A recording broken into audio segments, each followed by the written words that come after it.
Long ago, the world was full of evil, and people had forgotten about God. But one man, Noah, was faithful. God told Noah to build a huge ark because a great flood was coming.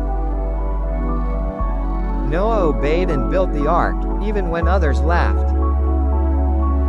He brought his family and 2 of every animal into the ark. Then the rain came, pouring for 40 days and nights. The earth was covered in water, but Noah, his family, and the animals were safe inside. When the rain stopped, Noah waited patiently. He sent out a dove, and finally, the dove returned with an olive leaf. That meant the land was drying. When they left the ark, Noah thanked God. Then God placed a rainbow in the sky as a promise. He would never flood the entire earth again. Noah's story teaches us about trust, obedience, and God's love for those who follow Him.